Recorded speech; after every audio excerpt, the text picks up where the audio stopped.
Well, hello, everybody. Thank you for joining us for this online message at Deep Rivers Church. Two quick announcements. This coming Saturday will be the second Saturday of the month, which means it's our men's breakfast, 8 o'clock at Bob Evans. And a couple Saturdays from now is May 21st. That's our all-church breakfast right here at the building. 9 o'clock, we'll provide everything, fruit, yogurt, coffee, orange juice, some pastry, and Chick-fil-A. So we'll be all set for breakfast on May 21st. So May 21st, all church breakfast, and the men's breakfast is this coming Saturday. The women are having breakfast at this very moment on a Saturday morning. The first Saturday morning of the month is the women's breakfast. So anyways, let's just get right to it. Charles Van Doren was a cheater. All right. What did Charles Van Doren cheat at? He did not cheat on his taxes. He did not cheat on his spouse. He did not cheat at board games when he was playing them with his kids like we're all tempted to do. He cheated on a game show called 21. Now, this was back in the 1950s, so you might not have a memory of this, but it was a big, big scandal. What made it more of a scandal was Charles Van Doren. His father, his family was a very well-known, influential family, I think, in New York City. His father actually had won a Pulitzer Prize, and the scandal broke out in big nationwide news. So, in fact, the government decided to do an investigation on the game shows after this revelation of him cheating came out. So he actually testified before the House committee on this whole cheating scandal. In fact, there was a movie made out of it called Quiz Show. You might have seen the movie. It kind of documents the whole fiasco that this cheating scandal was. So I got online and I found the script from the movie Quiz Show because it just kind of shows something that we kind of often do. In the scene, Charles reads a long confession to the committee and the gathered press explaining how and why he cheated. And again, if you've seen the movie, you might be able to remember that.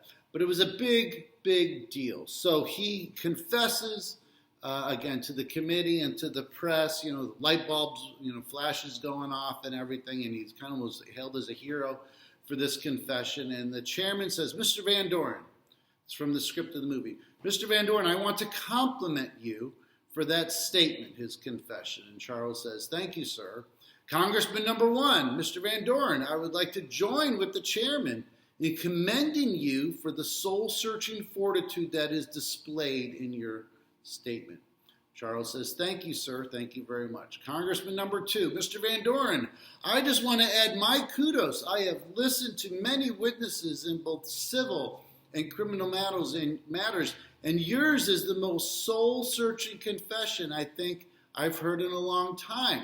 Charles says, "Well, thank you, sir." And then Congressman Stephen DeRonian said this, "Mr. Van Doren, I am also from New York, a different part of New York. I'm happy that you've made the statement, but I cannot agree with most of my colleagues. I don't think an adult of your intelligence ought to be commended for simply and at long last telling the truth." The galley, it says on the script, galley burst into angry applause. Now there's a Pharisee part of me that says, yes, I love that scene. I remember that scene, and probably of all the scenes in the movie, it's one I remember the most. Jesus also spoke of not taking credit for something that should be easy to do. Jesus says this in Luke chapter 6, verses 32 through 36. "If you love those who love you, what credit is that to you? Even sinners love those who love them. And if you do good to those who do good to you, what credit is that to you? Even sinners do that. And if you lend to those from whom you expect repayment, what credit is that to you? Even sinners lend to sinners expecting to be repaid in full.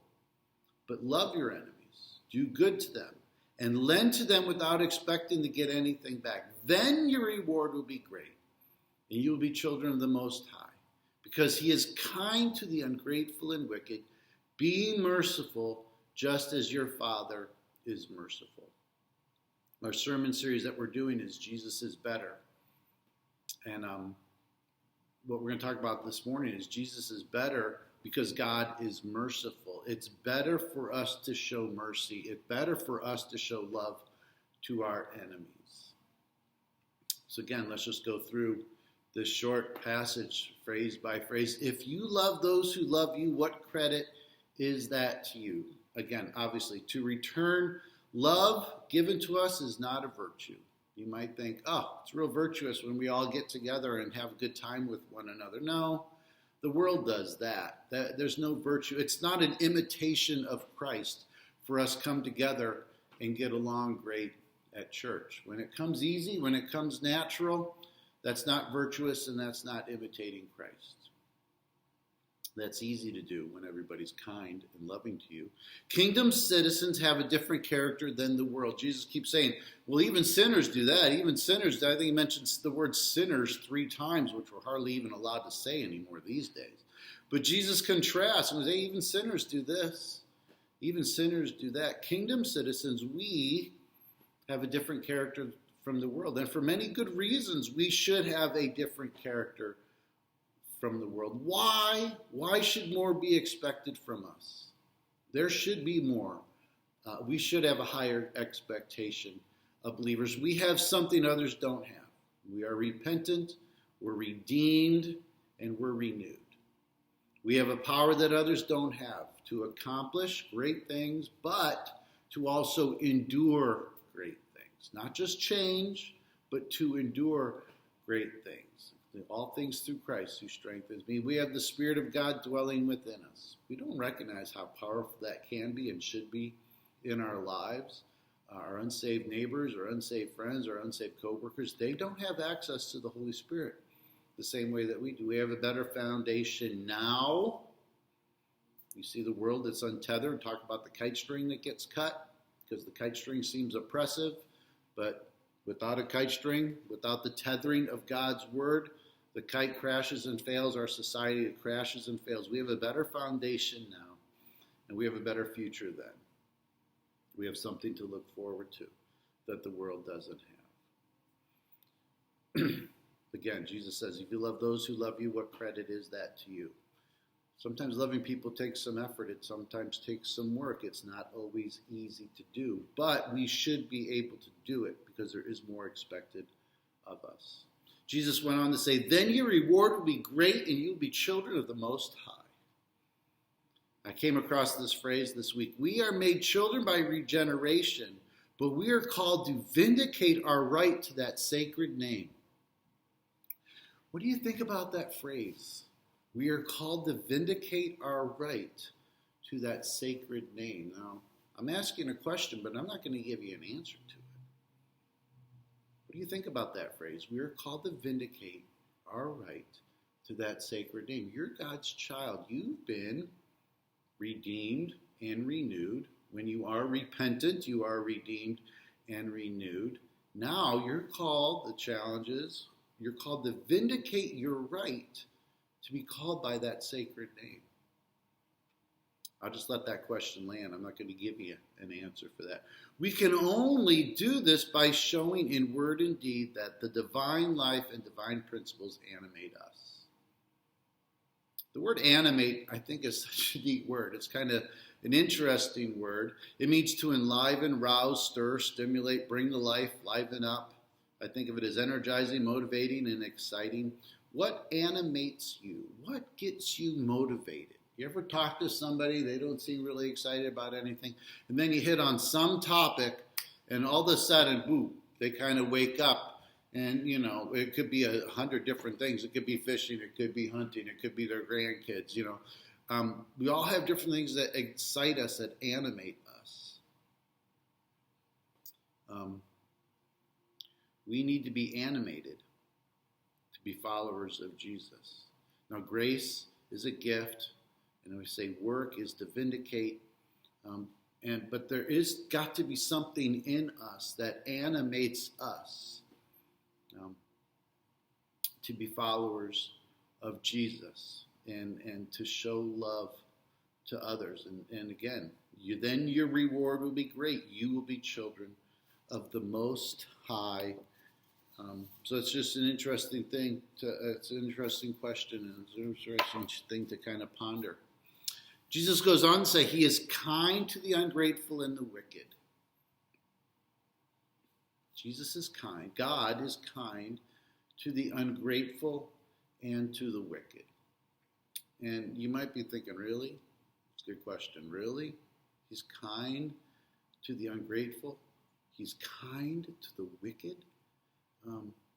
If you ask really, the next questions you're going to ask are how and why. I want you to consider this. This might be a challenging thought as well. There really is no cosmic scorecard of reward and punishment. Now, there are principles, but there's no running tally with God like when you get to this many bad things, I'm going to zap you. When you do this many good things, I'm going to reward you. There is a common grace, is the theological term, that's over all of us. God is kind to the ungrateful and to the wicked. We call this, again, common grace. Charles Spurgeon put it this way. What does God say to us when he acts thus? I believe he says this. This is the day of free grace. This is the time of mercy. The hour for judgment is not yet, when he will separate between the good and the bad. When he will mount the judgment seat and award different portions to the righteous and to the wicked. We live in a time that there is a common grace on all of us. God is kind to the ungrateful and to the wicked. Jesus also said in the Sermon on the Mount, we were talking about this sermon series, we're walking our way through Luke chapter 6, which is called the Sermon on the Plain. It correlates a lot with the Sermon on the Mount. There's a lot of things that they share in common. Jesus said this in the Sermon on the Mount, Matthew 5. But I tell you, love your enemies and pray for those who persecute you, that you will be children of your Father in heaven. He causes the sun to rise on the evil and the good, and he sends rain on the righteous and the unrighteous. Now doing this imitates God. When we show mercy and kindness to the unrighteous as well as the righteous, it's easy to the righteous, right? But when this is a way to imitate God. Showing love, showing mercy towards our enemies, which are not just our enemies, they're his enemies in some respects. God shows kindness to the ungrateful and the wicked. He shows kindness to his enemies. And if he can do that, can we do that too? We talked before, last week I think we talked about, enduring offenses, that's imitating Jesus. When people offend us, when we endure something, that's imitating Jesus. This is also imitating Jesus, showing love and mercy towards others. On that theme of mercy, be merciful just as your Father is merciful. That's the next phrase. We need to be people who are quick to extend mercy. We have a pattern to follow in doing this. We do it the same way that God has been merciful to us. God has been merciful to me. He has been merciful to you. And because he has been merciful to us, we can be merciful to others. Now, we get on this conversation of mercy and grace. They're very much related but very different. We're going to spend some time drilling down on what does it mean to show mercy. We have a hard time extending mercy because we assume we have rights that we really don't have. When we lived in Indiana, they remodeled and reorganized our local Walmart, which is a nice thing, right? It's always nice to get something new. But when they remodeled and reorganized it, they put things back in different places. So there were a lot of people who were used to finding something in a specific place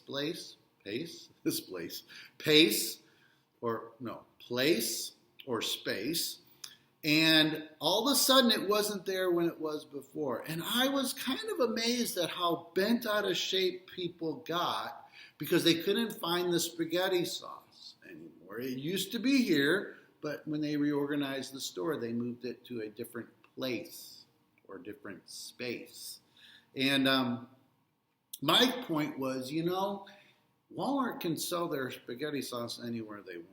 If they want to have you climb up a ladder and buy it from the roof, they have that right to do that. It's not my right. I have no right to tell Walmart where to sell their spaghetti sauce. We don't extend mercy to others because we assume we have rights that we really don't have. God has the right to show mercy to whoever he wants. In fact, Exodus 33 and Romans 9 say the same thing. I will have mercy on whom I have mercy, and I will have compassion on whom I have compassion. Just take my advice. It's better not playing God. Let him do it. God can extend mercy to whoever he wants to. And if he can extend mercy to whoever he wants to, then we need to be able to follow in kind. Now, when God shows mercy to people, it's hard for us to show mercy, and maybe it's hard for us to accept the fact that God shows mercy to others. We would like him to withhold rain from the evil. We would like him to withhold good things. We don't want him, to be honest. Let's be honest. We don't often want him to be kind to the ungrateful and wicked. We want his kindness because we're obedient. We give up things.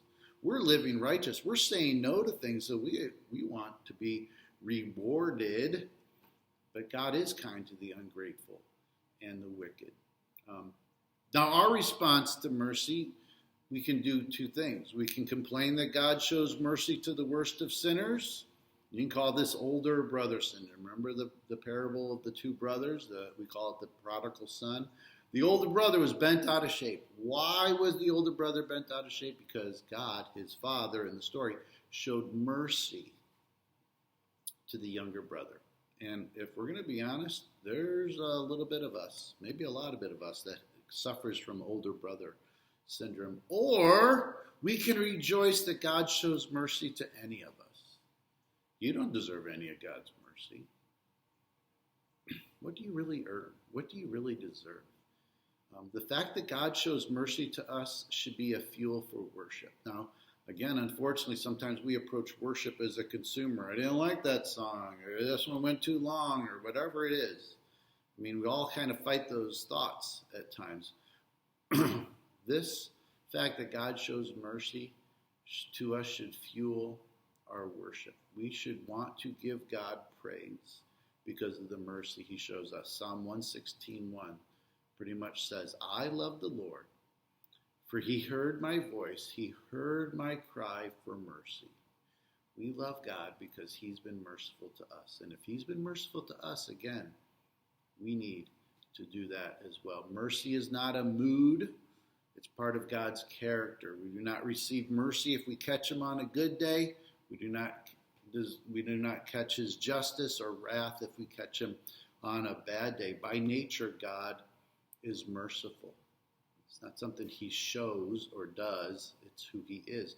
Mercy is not shown to every creature. What? God has never extended mercy to the angels. That's an interesting thought. Because they never had need of it. Okay? Mercy is only extended to people who have a need of it.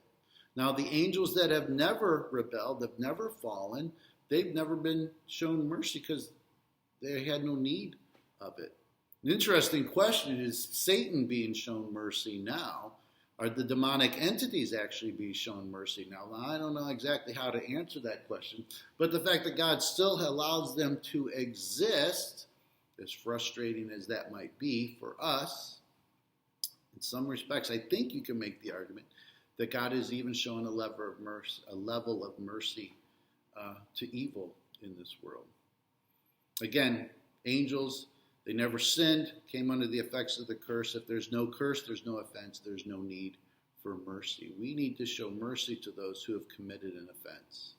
Again, against us, obviously, yes, but even showing mercy to those who have committed an offense against God. But mercy is temporary for some.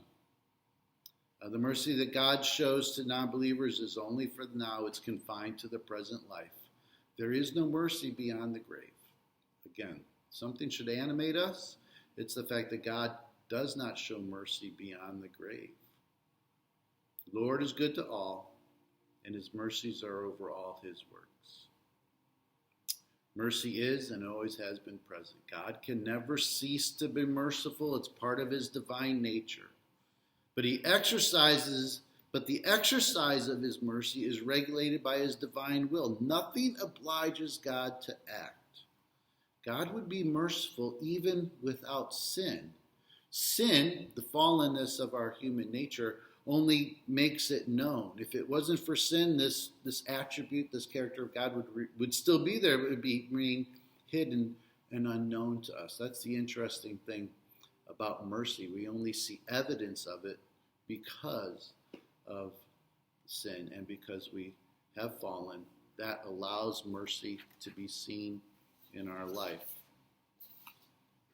Mercy is for those who are in trouble. In Scripture, mercy is most often seen when people are in misery and distress, when they are in need of rescue. That's when we see God being merciful. Now, the truth is, as fallen children, we are all in trouble. We all need rescue. We all need mercy. I don't know. Sometimes we're overwhelmed with our need, and sometimes we're almost oblivious to it. But we're all in need of God's mercy. It's also important to remember mercy is not leniency. God is merciful, but God is not lenient. Don't ever conflate or confuse those two. God hates sin. God is merciful, but he is not lenient towards sin. He chooses to show mercy where and when he desires, but he is never okay with sin. So we can't confuse the two. God is merciful. We need to be merciful. That doesn't mean we condone or we're okay with what we see around us. So the fact that God is merciful is hugely important. And we can actually go through and explain 5 different reasons why. Why is it important that God is merciful? If we want to receive mercy, we need to know that God is merciful. Now, we not just know it in our head, we got to believe it in our heart. That's why it's so important. If we don't see God extending mercy, then we're going to have a hard time accepting his mercy. 1 Peter 1, 3-4 says this, I'm skipping ahead. To receive mercy, we must know and believe it. We cannot receive it if we do not know that God is the source. He gives mercy to those who humbly seek it as a part of his infinite nature. And again, pride is the issue. Pride is often a deterrent for us receiving many of God's gifts, including mercy. So if we want to receive mercy, we must know that, first off, that God is merciful. The second thing, because God shows us mercy, we should be in a state of continual praise. We should have a smile on our face.